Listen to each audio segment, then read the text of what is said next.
Hello, everybody. My name is Mark Halperin. I'm the host of Two Way Tonight. It's on the Two Way platform and available as a podcast. If you're not listening to it a podcast, please give that a try. You can also watch us on YouTube, where you should not put smack in the chat, or here on the Two Way platform, where you can raise your hand and participate in the conversation. We call these conversations like no other. A variety of reasons for that. One of it is maybe part of our name, Two Way. You get to raise your hand and ask a question. If you've never done that before, tonight would be a good night to give it a try, because our two guests tonight, their parents call them learned. It's a great coincidence. Both their parents, they say, what's your daughter like? What's your son like? What's your cousin like? Learned. So Jessica Anderson is here, head of Sentinel Action Fund, and Matt Bennett, co-founder of Third Way. They've both been here before. And if you've ever seen them on the show, you're going to say, wow, they came back. They came back. Amazing. So they'll be here. We'll run through the news, lickety split.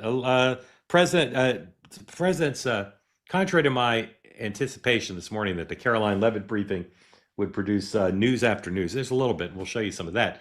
But maybe I should have realized the president's Black History Month event was just a cavalcade of humor and recognition. And as expected, the president talked about Jesse Louis Jackson, but he talked about so much more. So we'll show you some of that.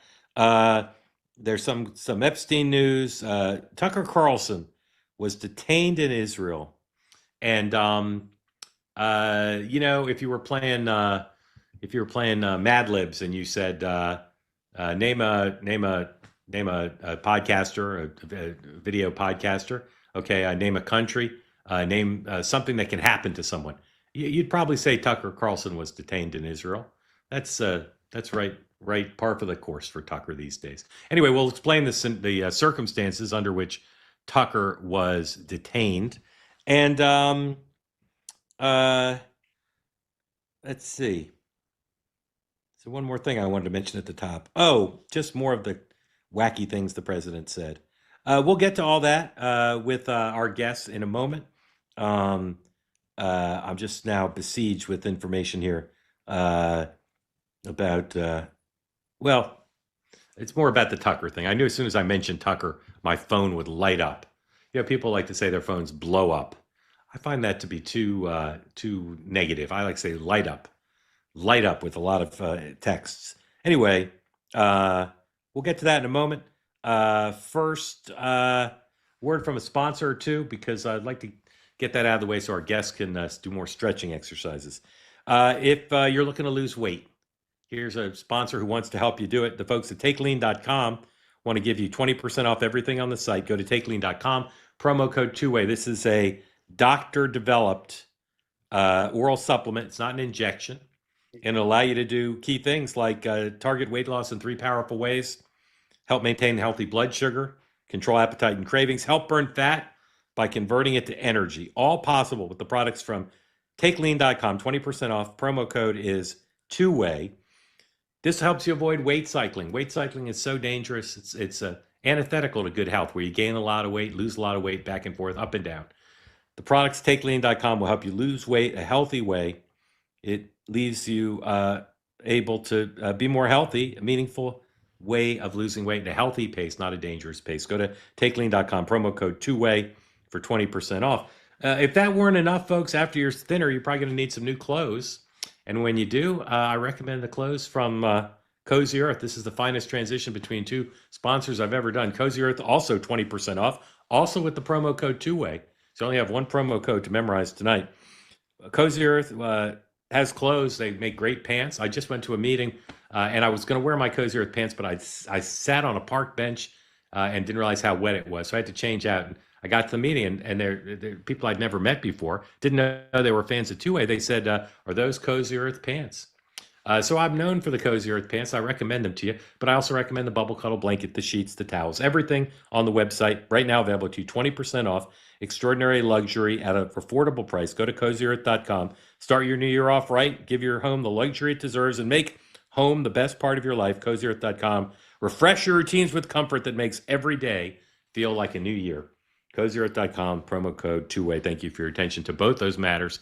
Here we go, ladies and gentlemen. We start the program with Jessica Anderson. Jessica, welcome back. Thank you for being here. It's great to be here. Thanks for having me again. I asked you in the pregame if you'd ever worked on Capitol Hill from the House side. What'd you do on the House side? I worked a very long time ago for Congressman Bill um, uh, Thomas? Brackus out of Florida when Okay, he yeah, took there we over go. the Yeah, seat from his dad, Gus Bilirakis, in like the yeah, Tampa area. So it was a yeah. freshman office. I was one and done on the Hill. It was not for me. It was not for me. But then I did end up going back in on the White House side a few years ago now, and Yeah. that was a better pace than Sleepy Capitol Hill office. Yeah. And Jessica now is the head of Sentinel Action Fund. Tell folks what Sentinel Action Fund does and uh, how they can read about it. Absolutely. So we are the Senate's ground game operation. So we turn out voters in battleground states all across the country. We talk to voters about the issues that we think resonate the most with them, and we encourage them to figure out how to vote, where to vote, why to vote, and then we remind them when to vote and who to vote for when it's up into an election day. What kind of budget does Sentinel Action Fund have? Last year we had $55 million. So Wubba we wubba. ran, That's a lot of money. Look at yeah, Matt Bennett. it's a lot. Look at Matt Bennett. That's like the budget for a decade for Third Way. And do you spend a lot on paid media?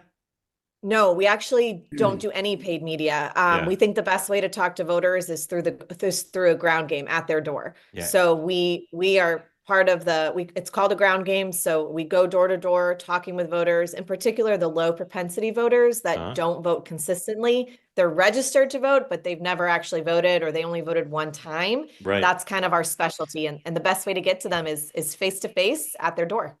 So last night, the White House political team briefed the cabinet and their staff about the midterms, and they said there were seven targeted Senate races.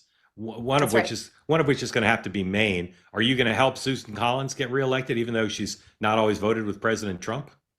Yes, Susan Collins is actually our first endorsement and first commitment of the year. We think that her race is actually critical to the Senate majority. And while she's disagreed with the president on some issues, um, really consistently for the last 10 years, it's not really anything new. Yeah.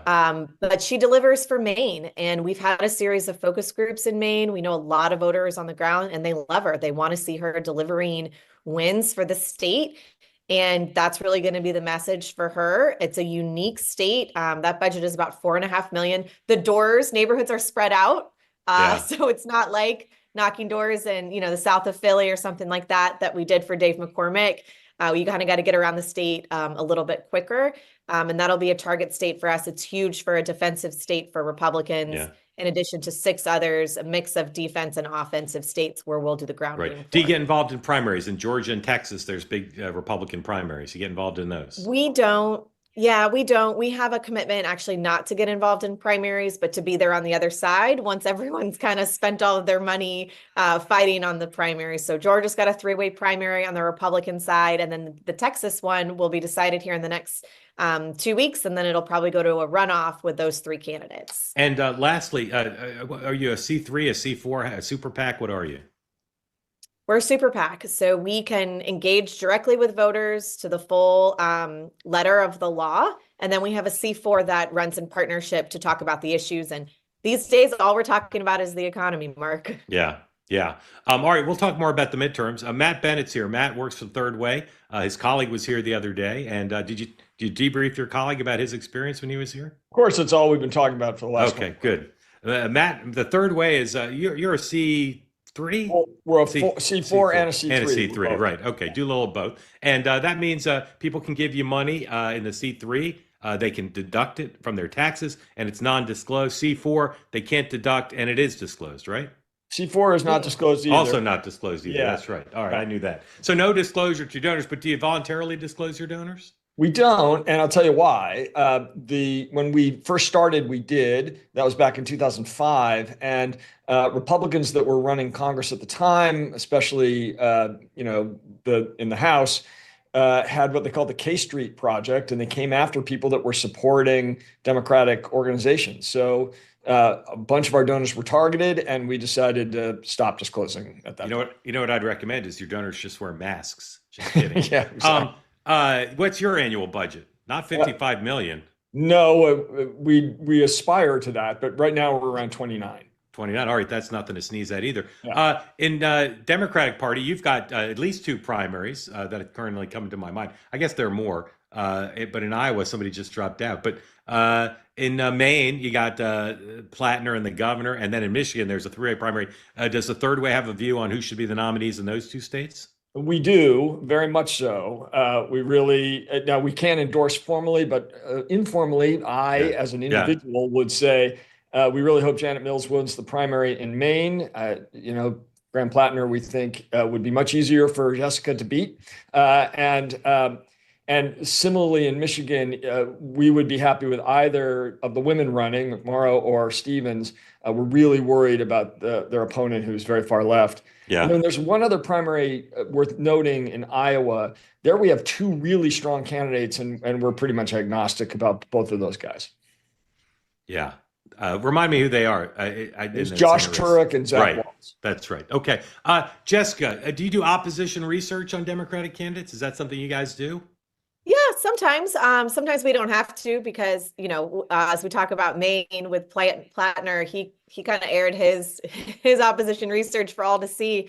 So we didn't have to do much when we saw those images of the Nazi flag on his chest and whatnot. So we do it when we have to, of course. But sometimes the truth just finds its way out. Yeah. Okay, let's talk about Susan Collins. Again, I've got two topics I want to ask you guys about, but I just love talking about the Senate races with two people so knowledgeable and following it closely. Susan Collins obviously is a rare senator who represents. Well, first of all, I think she's literally the only Republican member of Congress from New England now, right? There's no House member. It's actually really funny because up until 2024, she was the only Republican along the whole East Coast, but now we have Dave McCormick in Pennsylvania. Right. And so if you kind of count Pennsylvania as, Well, at least mid-Atlantic. It's Northeast, but it's not New England. Nope. But you're right. He's an aberration, a bit of an aberration. And she represents a state won by the president, who's the other party won the presidential. Harris won Maine. What's the anticipated, Matt first and then Jessica, regardless of whether it's Plattner or the governor, what's the anticipated negative frame on Collins? Simply that she votes too much with Donald Trump, or she's been there too long? What's the Democratic message going to be? I think both those things. I mean, first of all, to your point, out of the last 60 Senate races, she is, I believe, the only senator that won a state where her party lost the presidential in presidential cycles. So she is an outlier. This would be, I think, her sixth term. She pledged to serve two. She's somewhat over that pledge at this point. So I think there will be really time to move on from Susan Collins. And look, I think the state of Maine has suffered some under Trump. There was a surge of ICE that was very unpopular in the southern part of the state. The governor, Janet Mills, is quite popular. And I think that's going to be the real issue is she too close to Trump? She does occasionally express disappointment, but she doesn't really vote against him. Well, she does sometimes. Yeah. She does sometimes. When she's not needed. Jessica, she takes a walk, right? Right? That's what we say. She took a walk. Yeah. Two things that MAGA wouldn't be particularly thrilled about, at least classic MAGA. One would be bringing home pork, right? Extra government spending. And the other would be opposing Donald Trump, voting against Donald Trump. Those would seem to be the two things she plans to run on, as best I can tell, that she's the head of appropriations and she brings stuff back and that she's independent. So it seems like a little confusing for a group like yours, which is pretty aligned with the president. Are you going to just be able to run supportive messages for her on those two anti-MAGA points? So I don't think that your first point actually holds water in today's MAGA. It's much more akin to the Tea Party of cutting spending and returning a balanced budget and getting rid of waste, fraud, and abuse. Trump did some of that with Doge, but Trump is actually much more comfortable with big spending bills, as we've seen, much to conservatives. In reality, but that's not what most people in MAGA would prefer. If you said, do you want smaller government, right? That's right. But Matt's point is the point well taken, which is that Maine looks a lot different than other red states or even a battleground state. Maine is really a blue state that's managed to produce a Republican senator. And so the universe of how you and I would define kind of MAGA 1.0 or MAGA 2.0, It does not look the same in Maine. So our strategy is actually very different than those two boxes. Our strategy to win is that Susan Collins is critical to Republicans holding the Senate majority. Yeah. And the Senate majority means gavels. It means leadership in committees. And if we're going to be, if the Senate writ large is going to be successful as a partner to President Trump for nominees or policy, reconciliation bills, NDAA, et cetera, Republicans need to hold the majority.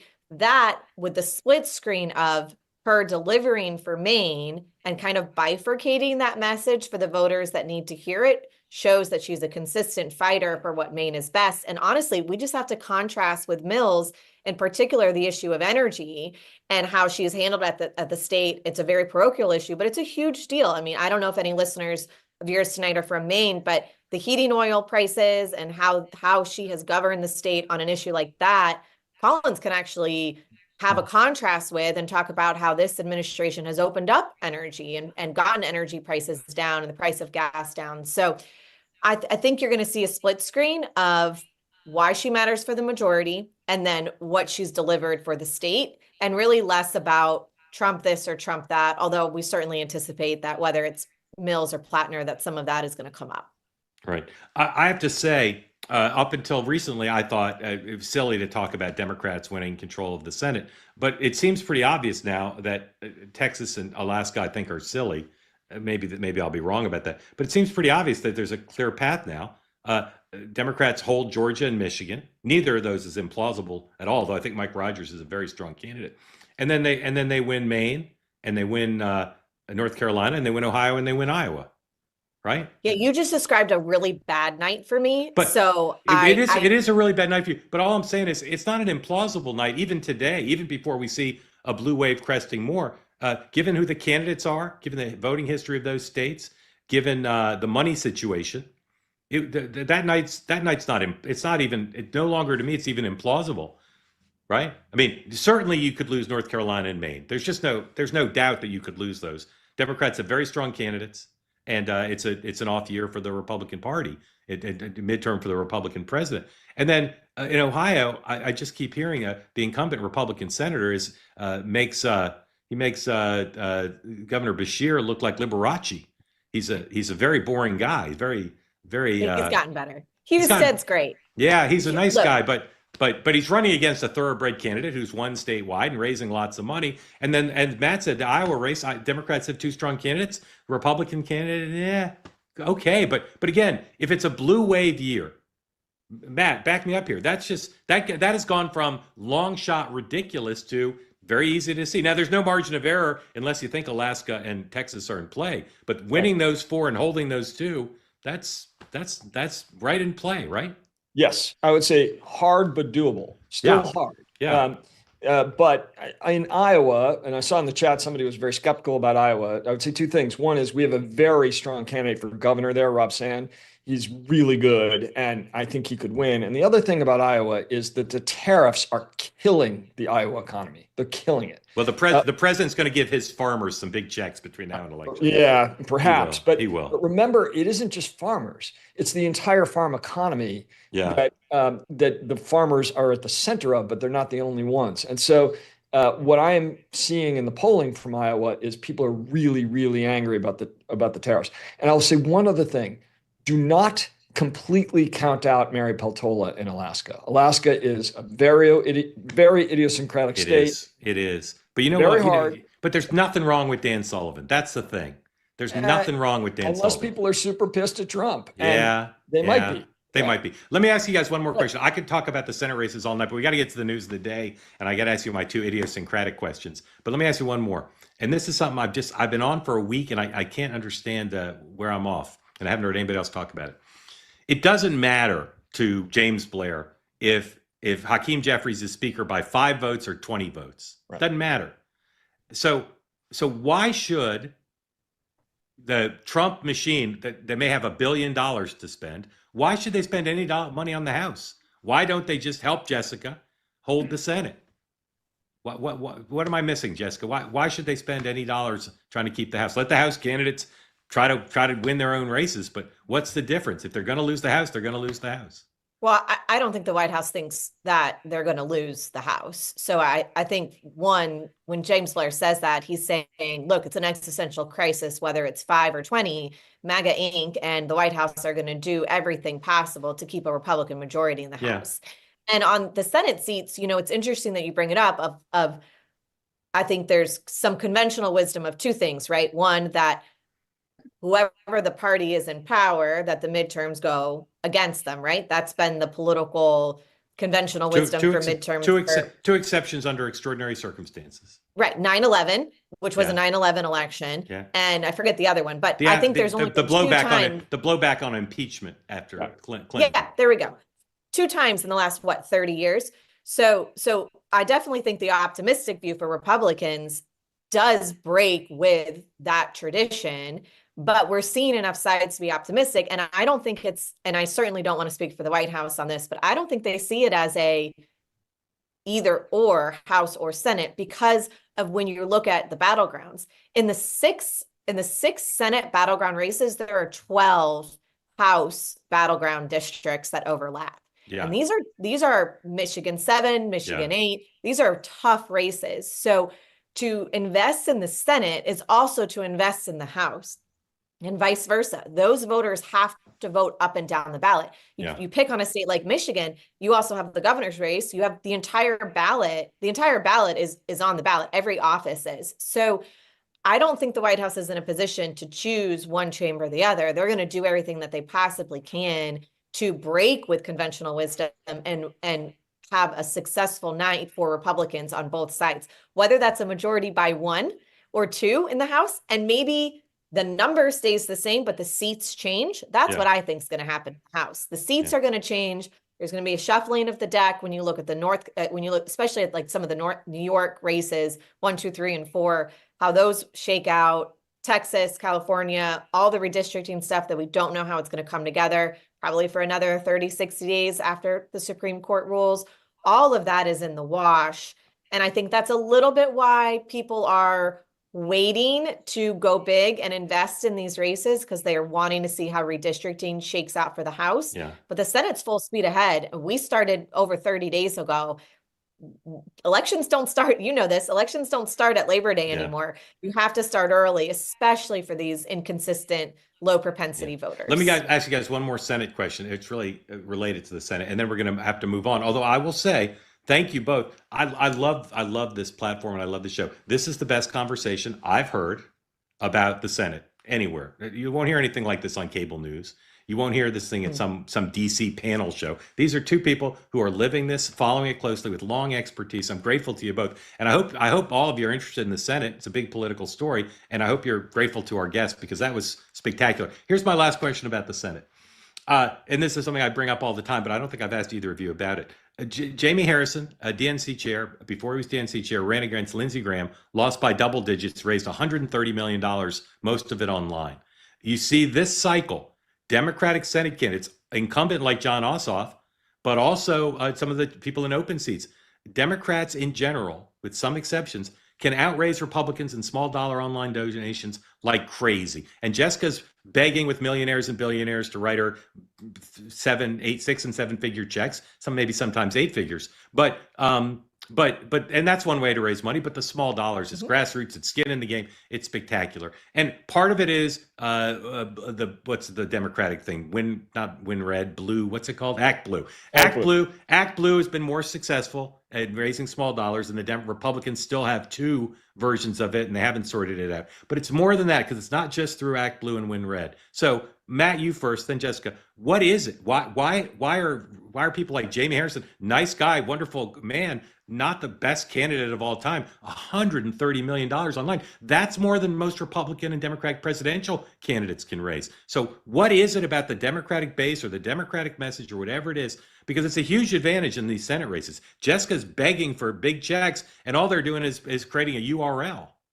Yeah, look, I think Democratic base voters are very focused on the Senate, in part because of the Supreme Court and because the Senate are the marquee races. And it's not just Jamie. I mean, we've wasted incredible amounts of money chasing, Sarah Yeah. Gideon spent $20 million in Maine last time and lost. So it is very frustrating. And it's, by the way, not just Senate races. The people running against Marjorie Taylor Greene and Lauren Boebert raised tens of millions of Yeah. dollars in Mostly hopeless online. House races. Mostly online too. Yeah, All online. it's not just Senate, Yeah, but what but a lot of yeah, Senate yeah. But is it because, well, why is it? because these voters are desperate to win because they're getting 400 texts a day from people like Jamie telling them, I can beat Lindsey Graham and we're But going to do they're it. getting 400 texts a day from Mike Rogers in Michigan too. I don't understand the Republican side. Jessica All will right. have to All address right, that. But Jessica, why I understand partly why Democrats are doing well. Jessica, what is it? Why can't you all raise the same amount of money online? It's a complicated answer. One, Yeah. I would say it's definitely not true that big billionaires and millionaires are only giving to Republicans. Like, let's be honest, Also they're true. also writing Yeah, but big checks to they Democrats. they are, but they Big checks. but they And got Hollywood both. we'll take writes, more. Yeah. Yeah. yeah, and Hollywood writes all the checks to Democrats. Yeah. We have Nicki Minaj at one thing, and we're like, holy cow! Like, Yeah, this is a Hollywood person. What's happening? although you have Silicon Valley crypto and AI now, that's pretty good. We do. And that was aligned on the issues, which is why I'm actually not worried about Ohio at all, because there's nothing that crypto wants more than to send Sherrod Brown home a second time. Yeah. So I'm not worried. Ohio is not in play at all. We know exactly what we need to do to defeat Sherrod Brown, and crypto will lead that chain Yeah. in Ohio, Okay. regardless of Senator Husted and whether or not people have gotten to know him yet in Washington. As far as the small dollar goes, though, it's really interesting. I struggle with this too, because Lindsey Graham, it's funny that you even mentioned him, because he's like the most prolific Republican online fundraiser. When he goes on Laura Ingraham or another, late night Fox News show, all he talks about is lindseygraham.com and sending small dollars. And he's like the best that the best that the right has. And it pales in comparison to the small dollar raising on the left. And I think part of it is that Republicans actually have a really hard time with trust, putting address and bank information into an online app. And I know that sounds silly, but so many Republican donors are older and they're used to giving by mail or by check or in person. And so online just feels impersonal and it's not natural. It's not like older Republicans that give are not hip. And so there's just like a cultural disconnect. I think in general, the reason we're outraised though is because we really can't compete in the same way. And maybe this changes with crypto and AI in the future. And maybe we see that over the next couple of cycles play out, but we can't compete with the George Soroses and the money that comes out of Hollywood. And it's just, I mean, come on now. yes, That's you can. ridiculous. You have But we're not. You have $500 million. You have crypto AI. I mean, Elon, you have the president selling everything he can possibly sell in terms of access. You're going to be fine with big checks. You're going to be fine with big checks. So then how do you answer that we are outspent? We're outraised and outspent. Because your grassroots apparently they're willing to give their credit card to Seamless, but not to Republican candidates, I guess, because they're all ordering on Uber Eats. All right, we got to move on for this because we haven't done any news of the day, and I'm about to show you some. We should add a toggle on Uber Eats then. You should. Meta is about to start a $65 million midterm push, its biggest political effort in 20 years in business. Meta is standing up 2 super PACs this week that'll drop money in Texas and Illinois to push AI. Will that money go to a split between the parties, or is that going to go to Republican candidates? Anybody know what Meta plans to do? I think it'll be split. I think their playbook, I think, is going to be very similar to crypto's playbook through Fair Shake, where 50% of it was for Democrats and 50% for Republicans. So all right, I got to ask. I'm sorry. Thank you. I got to ask you two guys these 2 questions, and then we're going to get to news of the day. And again, it's a little bit of an unorthodox show. But before we do that, the aforementioned Sherrod Brown, who Jessica says can possibly win, and Matt and I rolled our eyes because I've met Senator Husted, and I'm going to redo my joke.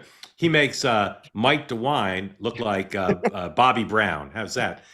Ladies and gentlemen, you probably haven't seen this video, but here's the former Senator Brown trying to beat an incumbent Republican, an unelected Republican incumbent in Ohio earlier today when asked about his support from unions. Take a look. Hi, Sherry Brown. I have a question. Sorry. No, can you please look you recently lost your 4th union endorsement. Is it because you've been selling them out across the 50 years of your career? Thank you. Is that the whole thing? No, is that the whole thing? Yes, he just goes and sells. Oh, Yes. All right. Sorry. I thought it was something else. My apologies. Okay, here are my 2 questions. First, it's about banks. Chase Manhattan Bank is opening up more branches around the country. So is Bank of America. Do either of you ever go into a bank of branch? Do either of you go into a physical bank? Ever? Rarely. Rarely. Yes. Why are they opening up more branches? What's the point of that? I read the coverage of this, and apparently it's basically to advertise, Yeah. and because they do certain transactions like loans and stuff, they do things in person. Yeah. But I don't know. It's interesting. A billboard would be cheaper. than You would a think, branch. yeah. Okay, here's my second question. Today in Ohio, also in Ohio, it's our Ohio segment. Les Wexner, right? Have his Yeah. name right?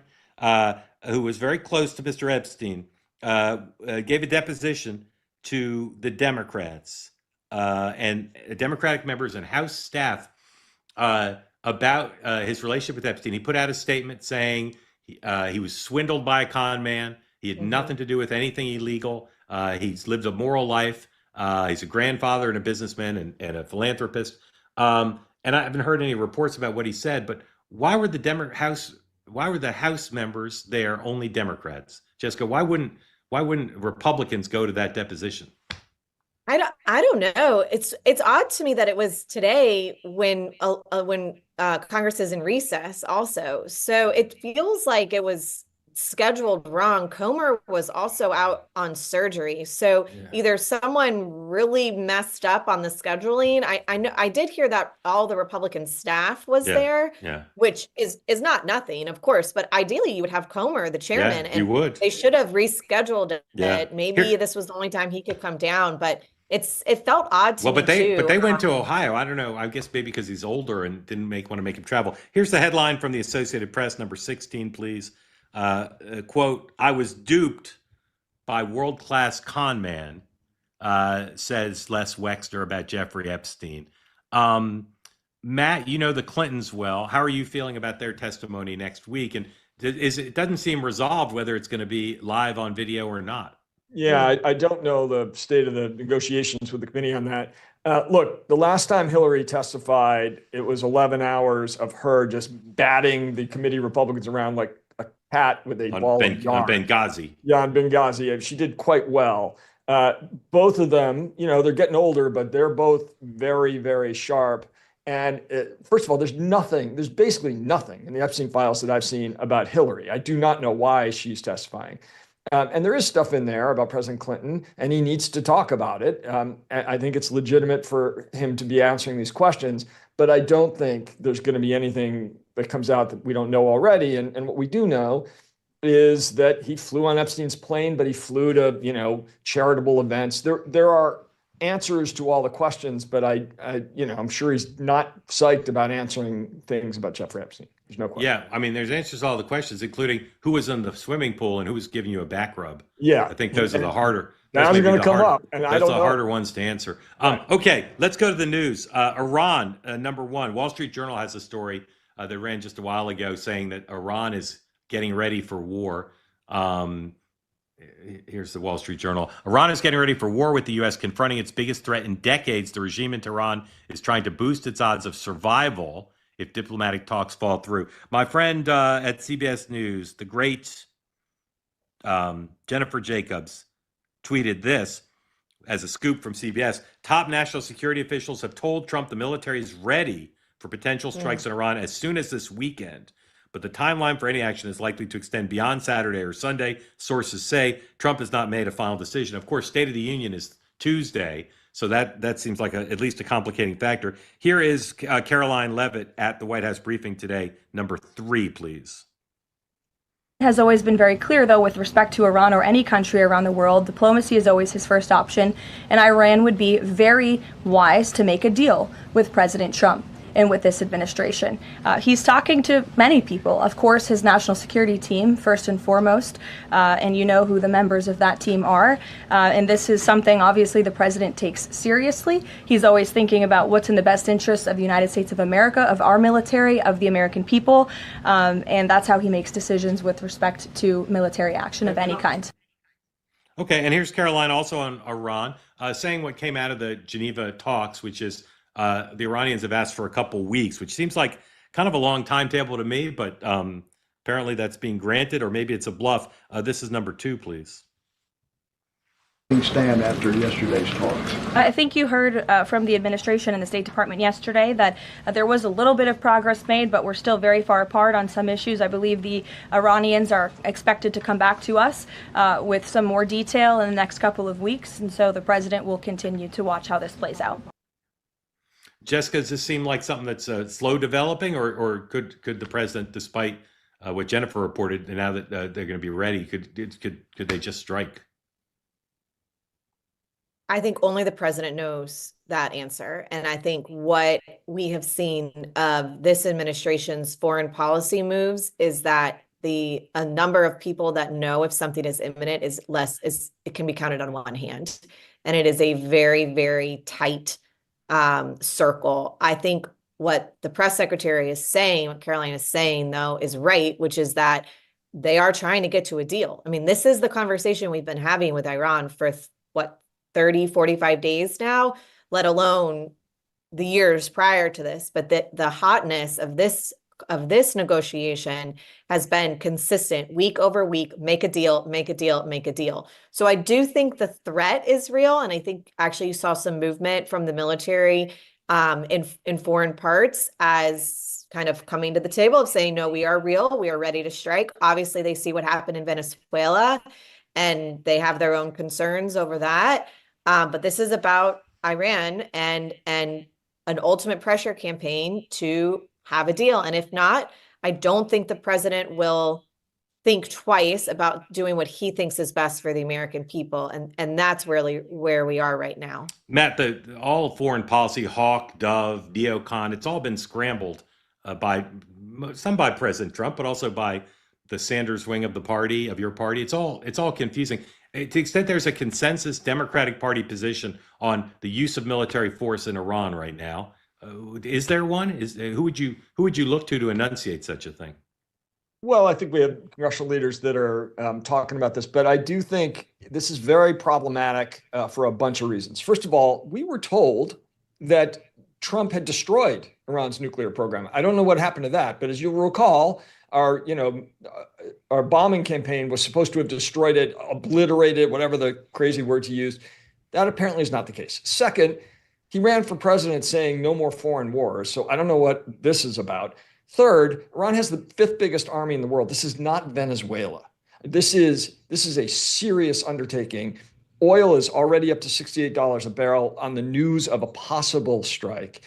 And fourth, the Colin Powell question that was posed to President Bush upon the invasion of Iraq applies here. Tell me how this ends. Yeah. What are we going to do? Are we just going to level Tehran? Like, what is the plan here? Let me, all really well framed. And again, part of why I love having you on is you're just so experienced about how to think about these things at the nexus between policy and politics, because you gave an answer that was substantive as well as political. Tell me what, during the 8 years of Obama and Biden, tell me what they accomplished in dealing with Iran's missile technology, nuclear capability, and sponsoring terrorism. What did they accomplish in 12 years? Not enough. I mean, look, that's a fair point. Well, but anything? Obama did get to the deal with Iran that the deal apparently did not stop Iran from developing nuclear weapons. The deal did stop Iran from developing nuclear weapons until Donald Trump in his first term got rid of the deal, and then they broke out and they got to within weeks of 90% enrichment. That is what happened. The deal kept them in the box. Now, what Trump said about the deal it's a fair criticism, is that it gave Iran too much money. You can make that argument. The Israelis hated it, but there is no doubt that after the deal was ended is when Iran accelerated their production of nuclear materials. I think respectfully, I do think there's some doubt about that. But if you were the national security advisor to President Bashir or President Newsom, what would you want to do about Iran? Because you look at what Donald Trump's doing, and you're saying it's against what he promised. It's too risky. They have a big army. What would you as a Democratic strategist say should be done about Iran, if not what Donald Trump's doing? Look, I don't want to make this is a wicked problem, and it's bedeviled the last five presidents. Yes, correct. So there is no easy answer to this. I don't think that it is apparent that military strikes are not going to do it. I mean, we did bomb the hell out of their nuclear facilities not long ago, and it didn't do the trick. So I think what we need to do is go back to both economic pressure and some carrots and some sticks and try to get them to give up this program or slow this program down voluntarily, because it doesn't seem to me that military action has yielded anything that the deal making didn't. Yeah. Okay, Jessica, one of the things that seems to be on the table, both with the Iran negotiations and the Russia negotiations, is to go 180 degrees from the United States being an agent of embargo and sanctions against the Russian economy and the Iranian economy to being in business with them. Now, I understand this is a realpolitik administration, but how do you explain that to a kid or a young person, to say this is an evil government, Putin's evil, the Ayatollah is evil, they're enemies of the United States, and we're gonna go into business with them? How do you explain that? That is not a conversation I want to have with my 12-year-old. Yeah. So I think where this administration is on foreign policy is different than how we've previously thought about America's role in the world. And I know that sounds like a long sentence here, but Trump made a commitment for no more endless wars. And I don't really think anyone in their right mind sees the actions in Venezuela as a new endless war. We were in and we were out. Yeah. And it's 2 months later, and it's not like troops are being there. And I'm a military family. My husband's a veteran. Like he did two surges in Afghanistan under Obama. Like I lived this, I know it. And we have a lot of friends that are still involved in families. So, I think one, promise made, promise kept when it comes to that. Iran, I think you can't underestimate how much of a destabilizing force this country is in the region and how they harbor terrorism against the United States and seek our demise. And so I actually think Matt and I have a lot to agree on here. Yeah. Maybe that's why his organization is the Third Way. And I know we've been on panels before and find a lot of agreement, because it's a situation where I think everyone wants to see diplomacy and economic sanctions first. No one wants to go to a war with another nuclear power. Yeah. But if we do, the United States sure as hell better win. Yeah. And that is where I think this is why it's taking so long, and why the president and his advisors, and I think Marco Rubio is fantastic at this, of just offering the economic side of the negotiations and diplomacy first, and with the threat of war, because it's not just the politics of promising no endless wars. It's the reality that we don't have an economy to send 5 more surges in the Middle East. I mean, that is just not something that I think this president wants his legacy to be. So I think he's going to be slow on the military side, but if it does happen, it's because the Iranians pushed him there and walked away from the negotiation. And then President Trump has the challenge of getting in and getting out, and not getting us into an endless war. And that's how I think he answers Matt's question of, how does this end? Well, it ends because it doesn't really start. It's quick, it's decisive, and it's done. Yeah. Even if it's 2 weeks with the Israelis assassinating people. Okay, we want to get to your questions. Here's what I want to do, though. I want to run through some headlines. I want you to kibitz like you're the old man in the Muppets balcony. I just don't, I'm not even going to pause. I just want you to jump in and give little like half sentence, like, oh my God, I can't believe that happened. Are you serious? That'll never work. Just both of you. Don't wait to be called on. Just jump in. Play. You're both so disciplined. You both look like you have zero body fat. You're just disciplined people. So jump right in, right? Just jump in. You got it? Let's practice. We're ready. Let's practice. Mel Brooks is the funniest person I've ever seen. This humor's kind of old, Mark. He's like 1,000 years old. Yeah, too long. Just his humor's kind of old. Let's practice again. The best food in the United States is in Austin, Texas. No, gross. All right, that's good. Better. Here we go. Some Democrats plan, this is number 5, Sam. Some Democrats plan to counter the State of the Union. Rather than attending, they're going to have an anti-Trump rally, I think on the Mall, the night during the State of the Union. Idiotic. No, gross. Okay, Gross good. food. It's gross as the food in Austin, Texas. Okay. No, gross. Tucker says he was arrested in Israel. Mike Huckabee says it didn't happen. The Israeli Foreign Ministry says people get detained all the time, briefly. They're not even detained, questioned. So the Israelis and Huckabee are saying he wasn't detained. He was just, they asked some questions on their way out. Tucker's a liar. Okay. More is going to come out on this. More is going to come out on this. Just wait. Okay. President Trump said this today at his Black History Month event, number 12. Chuck Berry, Muddy Waters. You got audio. You guys can talk during it, but you got to play with the audio. Go take it back with Look the at audio. him and Nikki. Well, that's what this is about. Nicki Minaj. Which I have to say shocked the hell out of Democrats. The new Oh my gosh. It shocked all of us. I'm like, we can't have those lyrics in my house. Do we have this or I not? love Nicki Minaj. She was here a couple of weeks ago. She's so beautiful. Her skin's so beautiful. I said, Nicki is so beautiful. Her nails are like that long. I said, Nicki, are they real? She said, she didn't want to get into that. But she was so beautiful and so great, and she gets it, you know, more importantly, frankly. All right, here's Matt Whitaker, U.S. Ambassador to NATO, former U.S. Attorney in Iowa, speaking about a couple Democrats who were in Munich, where he was also. Number 15, please.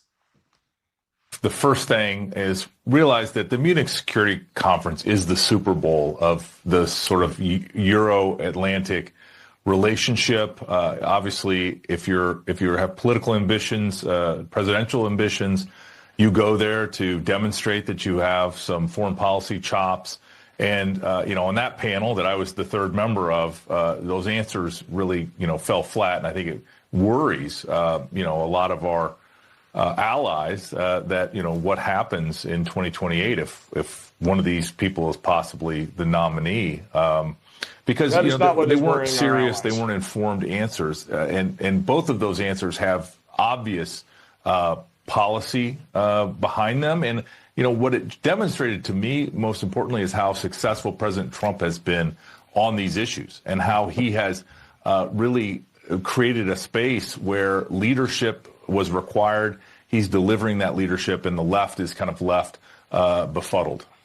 He was talking about Congresswoman Ocasio-Cortez and Governor Whitmer. Either of you have a quippy thing about that? Yeah, they totally bombed. That panel, that whole panel was a total disaster. One great.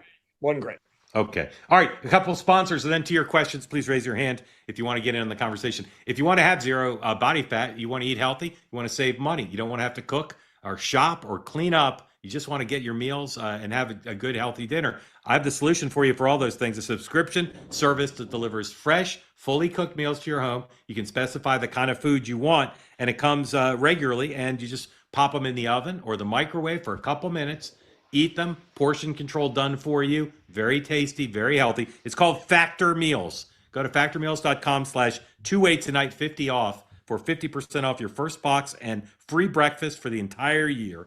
It is a way to eat better. And again, the amount of time you save, I just go to the kitchen. I pick the thing I want to have for dinner that night. I put it in the microwave. You could put it in the oven if you want, but I'm in the microwave generation.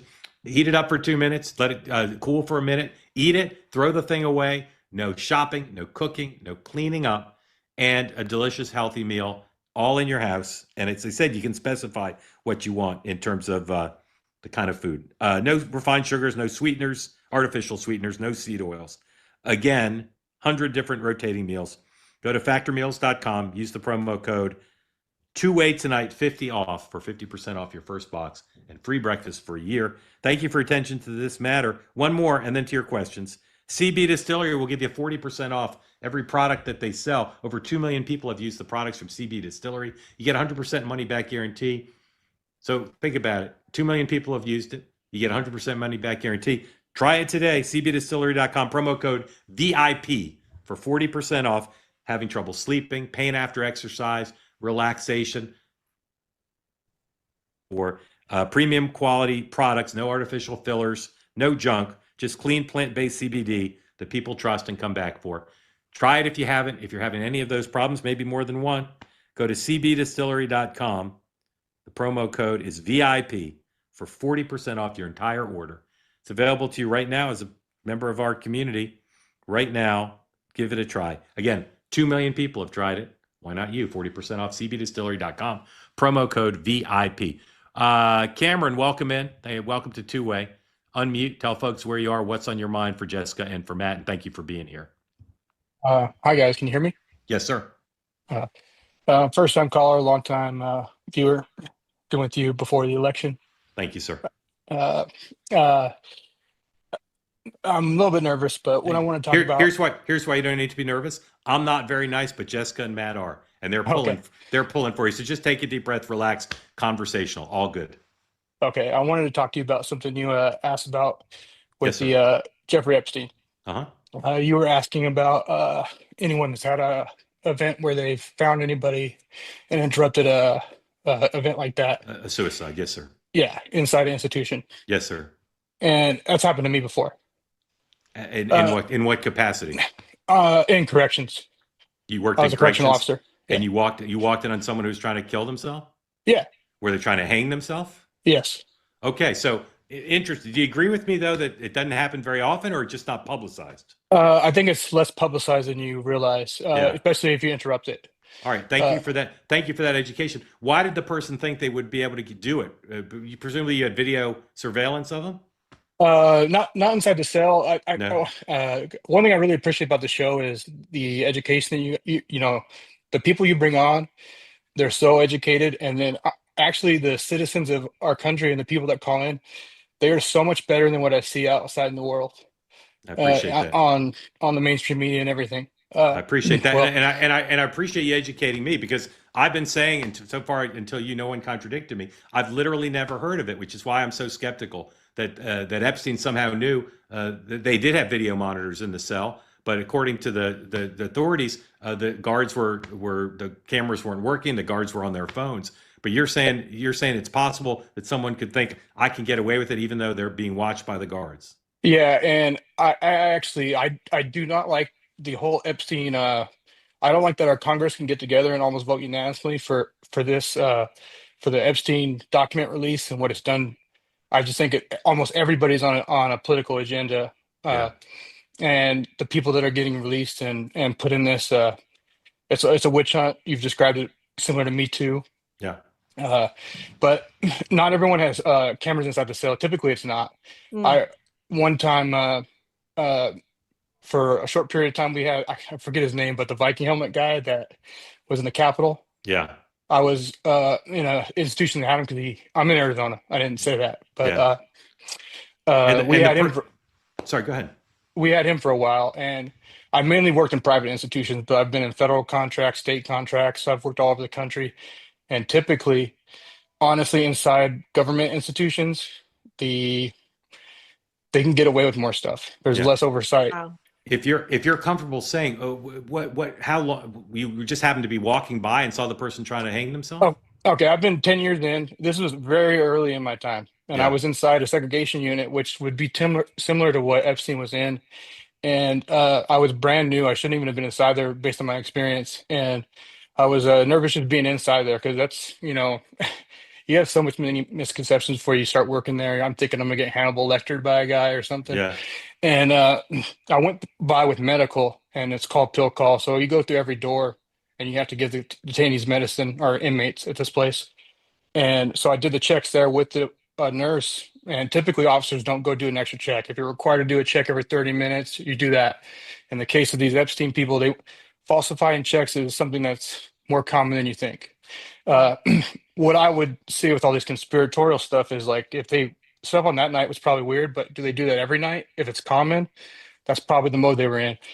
And I did an extra check because I was new. Most, especially seasoned officers, aren't going to do that. And I came up to the cell and he was in the process. I startled him, startled me. I had to get radio traffic to get the people there. And we were able to, successfully save that individual's life. Yeah. Thank you for sharing that. And again, thank you for educating me, because I've been saying it and no one's contradicting me. Jessica, any questions or comments for Cameron?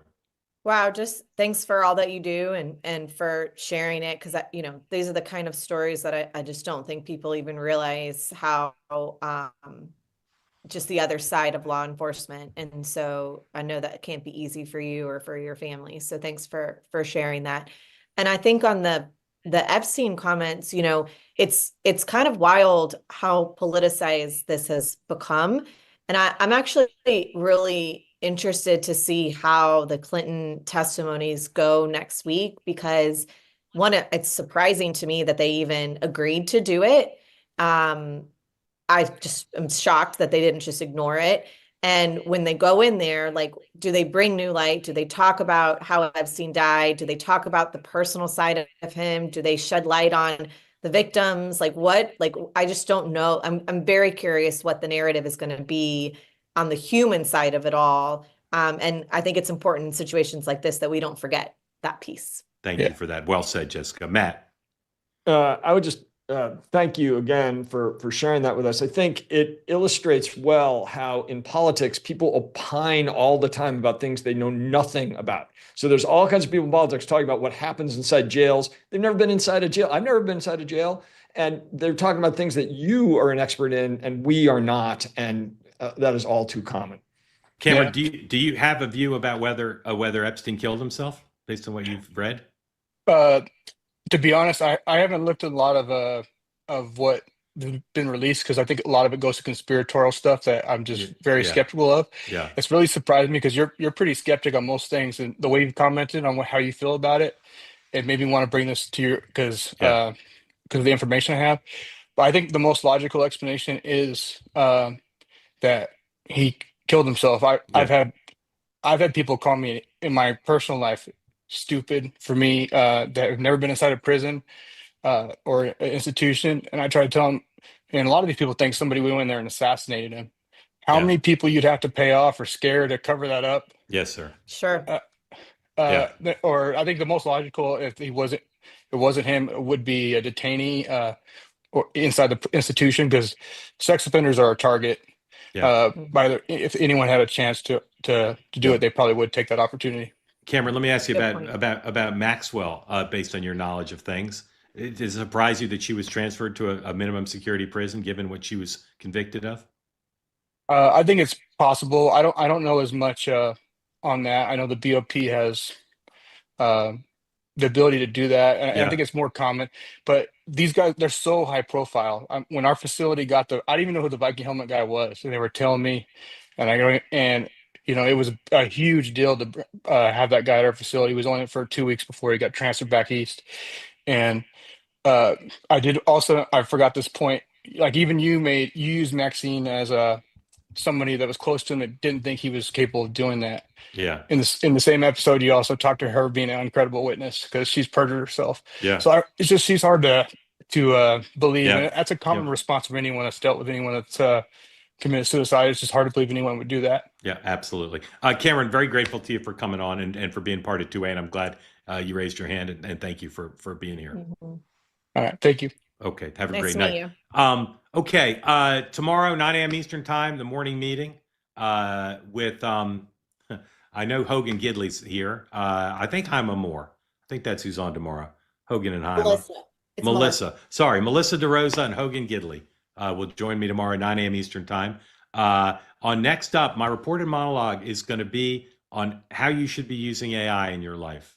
And I just got some incredible video of some people talking about AI that should know better. So if you're interested in my reporting on from talking to very smart people about AI and again, why it's so important that you become modern and use it, join me on Next Up tomorrow. And then this program will be back in 23 hours with a roundup of all the day's news and maybe a 30-minute conversation about the Senate races. Who knows? Jessica and Matt, so grateful to you. You're both just so smart and well informed and right in the spirit of the platform. So I'm grateful to you for coming back, and I hope we'll see you regularly. Absolutely. Thanks for guys. having us. Thank you. Good Have to a see ya. great night. Thank you, Good night. everybody, for participating. I'll see you at 9 a.m. tomorrow with Hogan and Melissa. Have a great evening.